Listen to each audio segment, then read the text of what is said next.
मित्रांनो नमस्कार. कायदेशीर माहिती देणाऱ्या माझ्या YouTube चॅनलमध्ये तुमचं स्वागत आहे. आजचा विषय इच्छापत्रासाठी डॉक्टरांचं प्रमाणपत्र कसं असावं.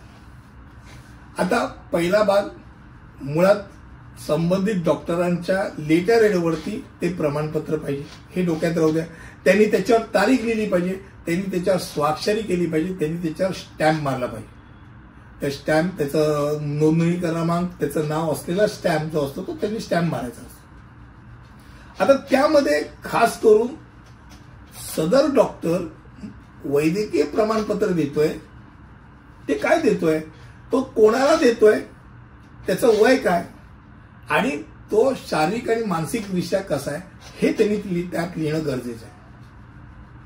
म्हणजे कुठच्या व्यक्तीला देतोय, म्हणजे मी याद्वारे श्री किंवा श्रीमतीनी फलाना फलाना यांना प्रमाणित करतो ज्यांचं वय सुमारे डॅश आहे आणि ते डॅश डॅश इथे राहतात. मी म्हणतो की मी त्याला एवढ्या वर्षापासून ओळखतो आणि त्याच्या वैद्यकीय इतिहासाची मला माहिती आहे, त्याची मी शारीरिक तपासणी केलेली आहे आणि त्यामुळे मी खालीलप्रमाणे त्याला प्रमाणित करतो की श्रीमती किंवा सौ फलाना फलाना हे वाचण्यासाठी, लिहिण्यास किंवा समजून घेण्यास आणि त्यांच्या स्वाक्षरी इच्छापत्रावरती स्वाक्षरी करण्यास योग्य आहे. माझ्या परीक्षेच्या दरम्यान त्यांच्या विचारांची मी स्पष्टता पाहिलेली आहे. त्यानंतर श्री सौ यांना कोणत्याही वैद्यकीय उपचारांची किंवा औषधांची आत्ता आवश्यकता नाही की ज्यातनं त्यांना मानसिक आजार दिसून येतोय आणि श्री किंवा श्रीमतीनी फलाना फलाना मानसिक आणि भावनिक दृष्ट्या त्यांच्या इच्छापत्रावरती सही करण्याकरता सक्षम आहे.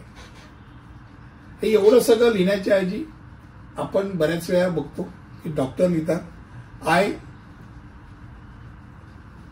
hereby certify so and so, age so and so, that he is physically and mentally fit to make the will. आता बऱ्याच वेळा फिजिकली आणि मेंटली फिट म्हणताना तो फिजिकली फिट असलेला माणूस तर आडवा असतो, त्याला फिजिकली फिट कसं म्हणता येईल. तर यात महत्वाची गोष्ट फिजिकली फिट म्हणजे तो जिवंत आहे हे डोक्यात राहू द्या, त्याच्या मागची भावना.